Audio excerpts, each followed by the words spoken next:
Good morning, students. I welcome you all in my first video from the paper Numerical Analysis. In this video, we will learn about the topic finite difference operators. First of all, we will discuss about why we need to study finite difference operator. Let y is equal to f of x be a function if f of x is specified by a given explicit formula, then we can compute the value of function f of x corresponding to any value of x by simply substituting the values of x in the formula. It should be noted here that by value of x, we mean only the values from domain of function f of x. क्या meaning है इसका कि अगर आपको function f of x clearly mention है कि कैसे defined है, तो आप उसमें डोमेन से कोई भी x की वैल्यू पुट करते हैं तो फंक्शन f of x की वैल्यू क्या है आप इजीली फाइंड आउट कर सकते हैं.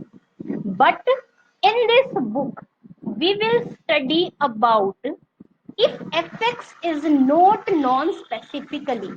आपको ये नहीं पता है कि f of x फंक्शन कैसे डिफाइन है, तब भी आप fx की वैल्यू किसी पॉइंट के कॉरेस्पॉन्डिंग निकाल सकते हैं with the help of calculus of finite differences, provided क्या गिवन होना चाहिए आपको कुछ पॉइंट पर x और fx की corresponding value. It is a completely new concept which you have already studied in this complete book without using actual definition of f of x. We will work on values of f of x. To understand this concept, first of all, we discuss here some basic definition. The first definition is argument entry. If y is a function of x, in past you always use words. x के लिए आप independent variable word use करते हैं. क्यों? क्योंकि x variable कोई भी value from domain accept कर सकता है. y के लिए हम वर्ड क्या यूज करते हैं? डिपेंडेंट वेरिएबल, बिकॉज y की वैल्यू x की जो भी वैल्यू आप पुट करते हैं उसी पर डिपेंड करती है.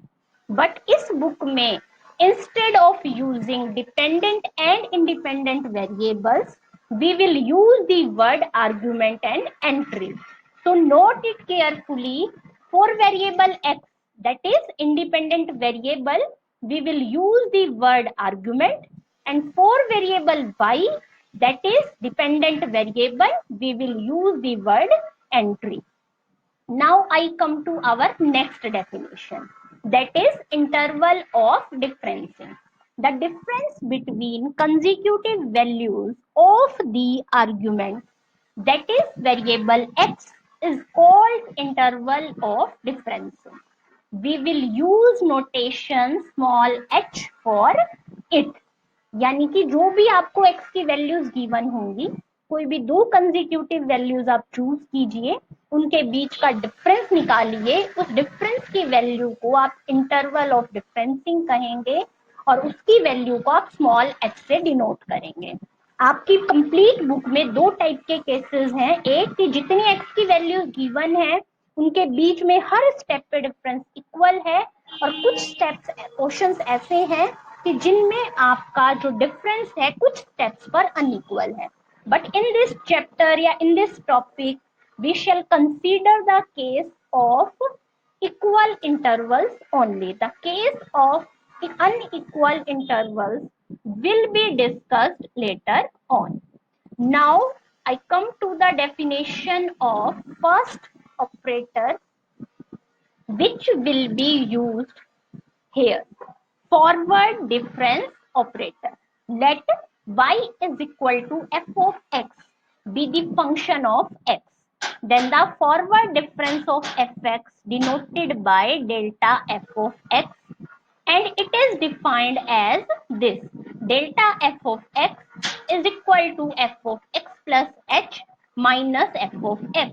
Here small h is interval of differencing. Delta is notation for forward difference operator. Now try to understand this expression carefully. आपको जिस भी पॉइंट पर फंक्शन पर डेल्टा अप्लाई करना है, जैसा कि नाम में क्या वर्ड यूज कर रहे हैं, हम फॉरवर्ड, हम x की वैल्यू को उससे एक नेक्स्ट वैल्यू पर शिफ्ट करेंगे. अब x की दो वैल्यूज के बीच का डिफरेंस है स्मॉल h, तो नेक्स्ट वैल्यू पर जाने के लिए आपको x में क्या ऐड करना पड़ेगा, h. तो अब x और x से नेक्स्ट वैल्यू हो गई x प्लस h. हमने दोनों पॉइंट पर फंक्शन की वैल्यू निकाली. नेक्स्ट पॉइंट पर फंक्शन की वैल्यू से इस पॉइंट पर फंक्शन की वैल्यू को सब्ट्रैक्ट कर दिया. आंसर आपका डेल्टा एफ ऑफ एक्स कहलाएगा. ये वैल्यू पॉजिटिव, नेगेटिव, जीरो कुछ भी हो सकती है. हर टाइप की वैल्यू एक्सेप्टेबल है. Now I come to next operator, that is backward difference operator. Let same as above y is equal to f of x function x का backward difference operator के लिए आप ये नोटेशन यूज कर रहे हैं. कैसे रीड करेंगे आप इसको, nebula f of x. It is also mentioned here in note, and this is the definition of backward difference operator. अब try to understand its definition. Nebula f of x is equal to f of x minus f of x minus h. Same as above, as name suggests, it is a backward operator. It means जिस point पर function की value पर आपको nebula apply करना है, आप उससे एक बैकवर्ड, एक प्रीवियस वैल्यू आप क्या निकालेंगे, फाइंड आउट करेंगे. तो अब x से प्रीवियस वैल्यू पर जाने के लिए हमने क्या करा, x माइनस h को सब्ट्रैक्ट कर दिया. तो अब x और x माइनस h दो कंसेक्यूटिव वैल्यूज हैं. कॉरेस्पॉन्डिंग फंक्शन की वैल्यूज को आपने क्या कर दिया, सब्ट्रैक्ट कर दिया. ये जो आपका डिफरेंस आएगा ये क्या कहलाएगा, backward difference of function f at point x. To our next operator, which is shift operator. The shift operator E of the function f of x is defined as E over function f of x is equal to f of x plus h. क्या meaning है आपका, जैसे ही function पर आप x point पर E apply करेंगे, वो function की वैल्यू को x से नेक्स्ट वैल्यू पर जो फंक्शन की वैल्यू है उस पर क्या कर देगा, shift. I will discuss about these operators in detail after some time. Next operator is central difference operator. The central difference operator delta of the function f of x is defined as delta f of x is equal to f of x plus h by 2 minus f of x minus h by 2. Average operator. The average operator mu of the function f of x is defined as mu f of x 1 by 2 multiplied by f of x plus h by 2 plus f of x minus h by 2. Now I will start discussing all these operators in detail one by one. First of all, I start with the forward difference operator. Let ya plus h, ya plus nh be the entries of the function y is equal to f of x corresponding to the arguments a plus h up to so on a plus nh respectively. क्या है ये, y is equal to f of x आपका एक function है.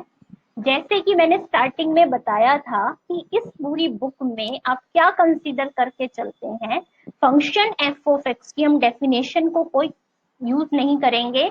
हम क्या use करेंगे, कुछ पॉइंट्स पर एक्स और वाई की वैल्यूज. अब जो एक्स की वैल्यूज हैं गिवन, वो मैंने अज्यूम की हैं a plus h up to so on a plus n h. ऐसा क्यों लिया है हमने, क्योंकि ये जो आपका टॉपिक है ये हम डिस्कस कर रहे हैं when interval of differencing between values of x is equal.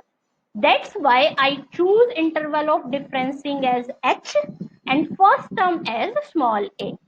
तो जैसे ही मैंने a में h को ऐड किया, आपकी सेकेंड टर्म आ गई, फिर दोबारा ऐड करूं a plus two h, next term a plus three h, up to so on last term मैंने मान ली a प्लस एन एच. कितनी टर्म्स हुई ये? One h, two h, up to so on n h, n terms ये और plus one, यानी कि आपने ये n प्लस वन वैल्यूज ली है. कॉरेस्पॉन्डिंग y की वैल्यूज के लिए हमने क्या नोटेशन यूज करी? y के बेस में वही वैल्यू, y a मतलब value of function at point a, y a plus h means value of function at point a plus h and up to so on. Now we will calculate first forward difference, that is delta, for all these values of y. Let us explain delta y a. अभी हमने definition की थी, क्या definition थी? कि जिस point पर function की डेल्टा अप्लाई करना है, आप x की उस वैल्यू से नेक्स्ट वैल्यू निकालो और दोनों पे से फंक्शन की जो वैल्यू आ रही है उसमें आपने सब्ट्रैक्ट करना है. अब क्योंकि आप फॉरवर्ड डिफरेंस ऑपरेटर कर रहे हैं, तो a से नेक्स्ट वैल्यू हुई a plus H, a plus H पर जो y की वैल्यू है उसमें से a की वैल्यू सब्ट्रैक्ट कर दी. जब आप निकालेंगे delta y a plus H, तो a प्लस एच से नेक्स्ट वैल्यू क्या हो जाएगी? a प्लस टू एच, उस पर फंक्शन की वैल्यू में से ये वाली फंक्शन की वैल्यू माइनस कर दी. जब a प्लस टू एच पर डेल्टा अप्लाई करेंगे तो a प्लस टू एच से नेक्स्ट वैल्यू हो गई a प्लस थ्री एच, उस पर फंक्शन की वैल्यू में से गिवन वाली वैल्यू माइनस कर दी. Continuing like this, delta y a plus n minus one h क्या बन जाएगा? जब इस वैल्यू में से नेक्स्ट वैल्यू निकालेंगे तो वो बन गई a प्लस एन एच, और इसमें से ये वाली वैल्यू माइनस कर दी. अब यहाँ एक बात नोट करने की है कि delta y a plus n h हम यहाँ कैलकुलेट नहीं कर सकते. क्यों? डेल्टा निकालने के लिए अगर a प्लस एन एच से नेक्स्ट वैल्यू की अगर हमें जरूरत है, वो आपको गिवन नहीं है. तो हमेशा याद रखना कि जितनी y की टर्म्स आपको गिवन होंगी, डेल्टा में टर्म्स उससे एक कम आएगी. अब ये जो आपने डेल्टा कैलकुलेट किया, इसे आप क्या कहेंगे? First forward differences of y is equal to f x. अब अगर इस डेल्टा वाले कॉलम पे दोबारा से आप डेल्टा की डेफिनेशन लगा दें, यानी कि आप इस वैल्यूज पर difference, forward difference formula apply करें, तो जो डिफरेंस आएगा वो क्या कहलाएगा? आपका सेकेंड फॉरवर्ड डिफरेंस. अब हम उसकी डेफिनेशन को एक बार डिस्कस करते हैं.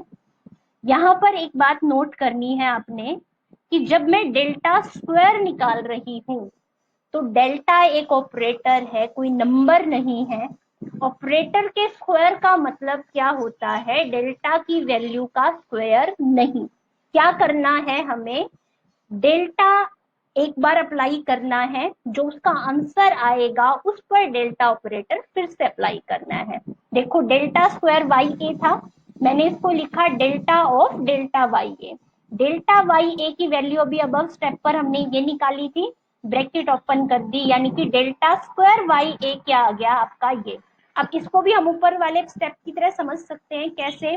डेल्टा आपने इस पर अप्लाई करना था, यहाँ फंक्शन की वैल्यू क्या थी? a, उससे नेक्स्ट वैल्यू निकाल ली a plus H. Function bracket में जो था वो यहाँ मैंने एज इट इज लिखा, बस वैल्यू x की उससे नेक्स्ट लिखी और ये वाली जो वैल्यू थी इसमें से सब्ट्रैक्ट कर दी. तो इन ए सिमिलर वे अगर आपको delta square by a plus H लिखना है तो आप क्या लिखेंगे? a प्लस एच से नेक्स्ट वैल्यू हो गई a plus two H. Delta apply कर रहे हैं तो यहाँ एक डेल्टा रहेगा, एक यहाँ पर ये वाली value as it is. In this way, you can calculate forward difference operator of any order. You can calculate delta 3, you can calculate delta 4. In general, आपका nth फॉरवर्ड डिफरेंस का ये फॉर्मूला बन गया. बिल्कुल वैसे ही है जैसे आपने फॉरवर्ड डिफरेंस की डेफिनेशन लिखी थी. यहाँ वाई एक्स है तो नेक्स्ट वैल्यू होगी वाई एक्स प्लस एच और वाई एक्स. यहाँ डेल्टा एन है, एक बार में आप एक डेल्टा अप्लाई करेंगे तो अंदर क्या बच जाएगा? Delta n minus one. Same it use है. Now I come to remarks. It should be kept in mind that delta is an operator and delta square is not the square of the operator delta, but it is repetition of the operator delta and so on. Acha, now it should be noted here that the term YA means first value of the column Y will be termed as leading term, and the difference is delta YA means first value of column delta. Delta square YA means first value of column delta square, and so on, are called leading differences. Sometimes in questions you have to evaluate leading term and leading differences. तो आपको क्या याद रखना है कि जब भी आप अपनी टेबल बनाएंगे, मैं भी एक्सप्लेन करती हूँ आपको कैसे बनानी है फॉरवर्ड डिफरेंस टेबल। तो फॉरवर्ड के केस में आपकी हर कॉलम की पहली टर्म, y के कॉलम की पहली टर्म लीडिंग टर्म है, delta delta square up to so on के कॉलम की फर्स्ट टर्म लीडिंग डिफरेंसेस है। Now I will discuss about forward difference table. Diagonal forward difference table यानी कि जो आपको डाटा गिवन होगा एक्स और वाई की फॉर्म में, उसकी आपने कैसे टेबल बनानी है और क्वेश्चंस में आपने कैसे सॉल्व करना है।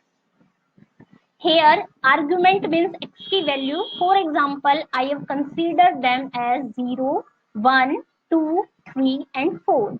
Entry means values of y. Here we have chosen notation as value of function at point 0, I choose notation y0. Value of function at point 1, I use notation y1, y2, y3, y4.